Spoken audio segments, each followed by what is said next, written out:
Geçirsem sağımların Gönülüm ortaymaydı Anaşık verirsen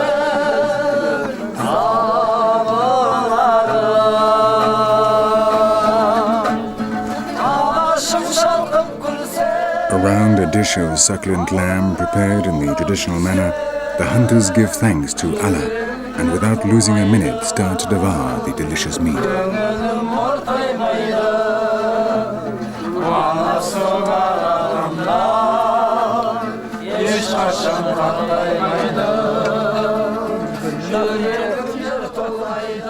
But tonight is a special night, and not just because they are celebrating the start of the hunting season. Tomorrow, the 5 friends will set out for Jorjok, a small settlement 4 days' ride away, where a group of hunters is going to meet for the first time to hold the competition. The rest of the family will pack up camp and move to their winter home.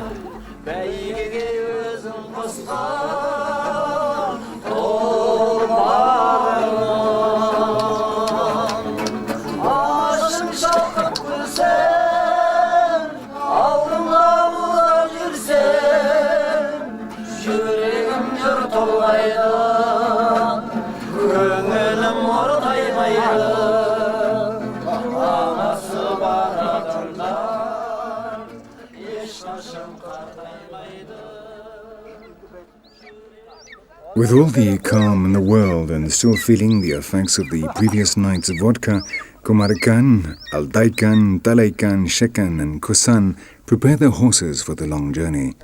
Meanwhile, the women and children will, in little over half an hour, take down the gers.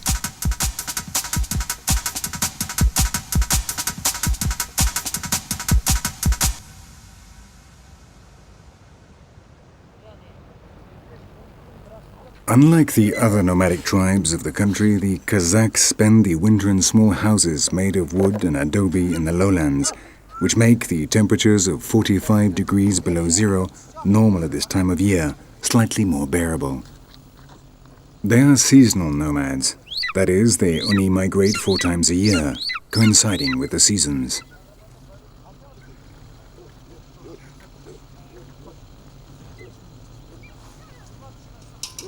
The 5 hunters are now ready to set out on their journey. They will ride for 6 hours a day, resting each night in the gers they find along the way. If all the nomadic tribes on Earth can be said to have one thing in common, then it is their hospitality.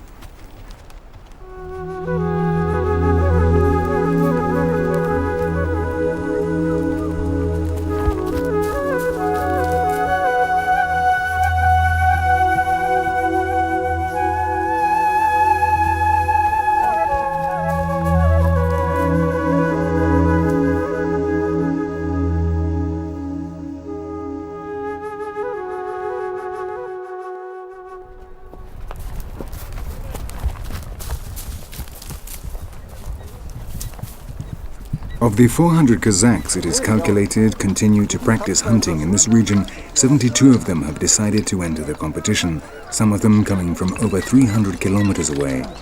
A long journey, but then this is a very special occasion.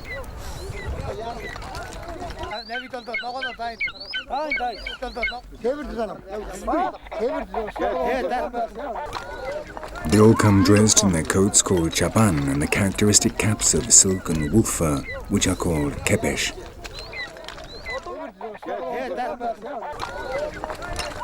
The fact is that very little has changed in the life of these Muslim herdsmen since the end of the 17th century when they settled in this corner of Mongolia, fleeing from tribal wars.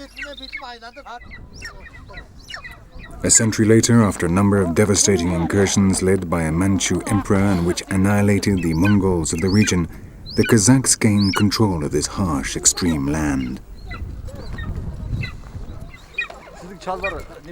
Today, and because they are isolated by the Altai Mountains and the river Hovd, these hunters have been able to preserve their language, their cultural traditions, and their identity as Kazakhs.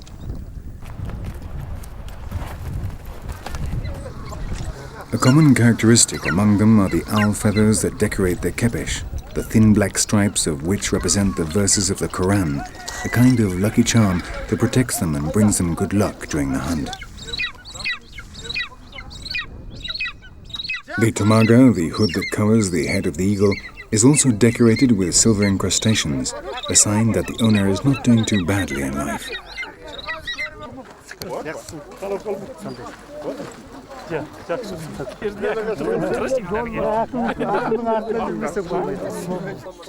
In a region as large as Belgium and with just 90,000 inhabitants, social occasions are rare, and so today is a magnificent opportunity to get together, to meet old friends and bring yourself up to date on other people's lives.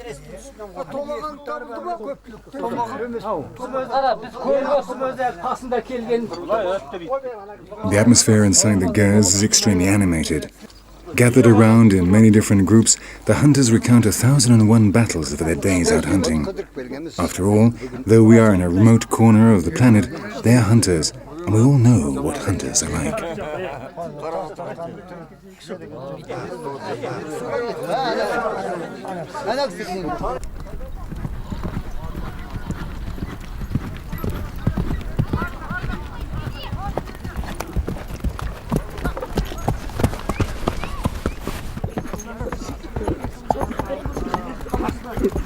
With so many people, it's also a good chance to practice cook bear, a very popular game in Central Asia, which the Kazakhs have been playing since time immemorial.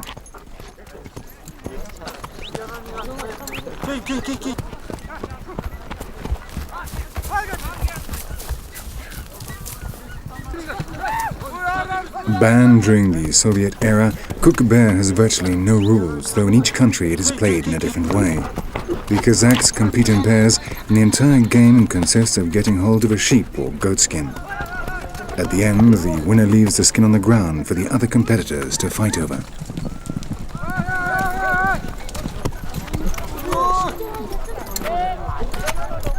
Cook bear is normally played at weddings. At the end of the celebration, when everyone has had plenty of vodka to drink, the bride's father throws the skin onto the ground, and the person that manages to carry it to the ger of the bride's parents will receive a prize, a yak. The difficulty is not just fighting against the other guests. Often the bride's house is so far away that the game can go on for several hours, but a yak is a prize well worth fighting for.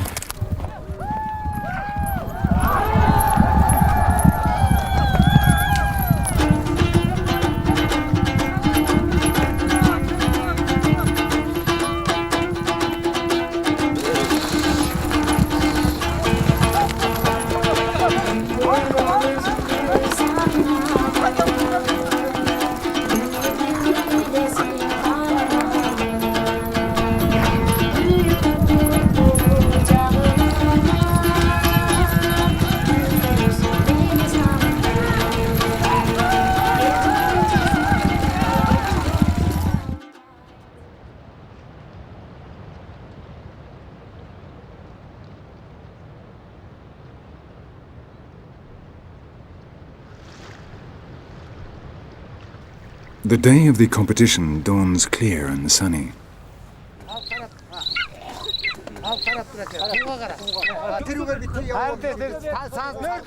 Since the first light of morning, the participants have been taking up their positions at the top of a hill. A certain nervousness can be felt in the air, and not only because it is the first time that so many hunters have come together to test their skills, but also because yesterday inside the HEIRS many bets were laid, and some may have bet rather too much.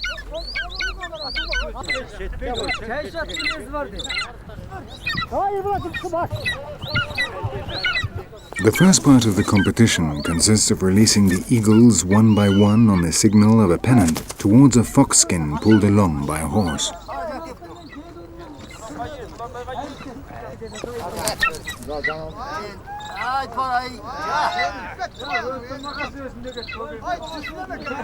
The 5 birds of prey that take least time to reach the fox skin will go into the final, where this time the target will be a live fox.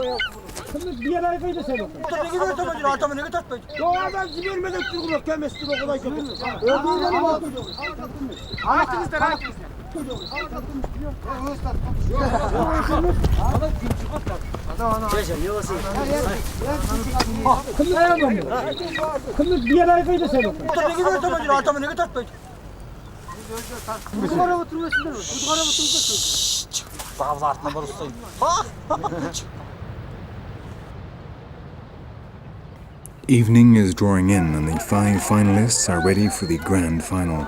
Kumar Khan, the master hunter, is one of them.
The competition has ended and the participants go to collect their eagles.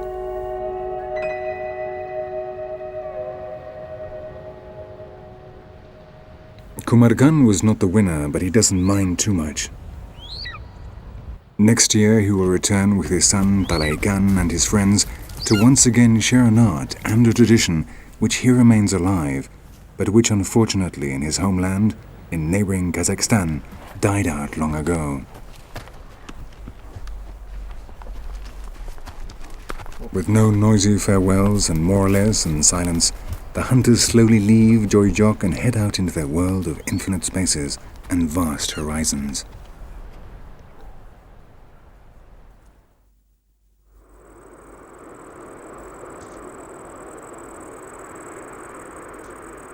In the Gobi Desert in the middle of October, the grass is drying. For the Tanzendarya clan, it is time to gather up camp and set off towards less harsh lands in which to spend the winter.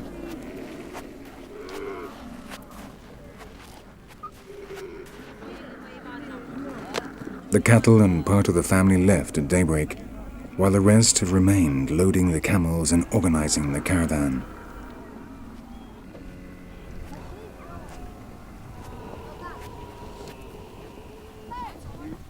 For 8 days they will walk, moving northwest to the edge of the desert. Then, at the start of spring, they will travel up into the highlands of the steppe, only to return later to the Gobi. That is what their ancestors did, that is what they do, and that is what their children will do.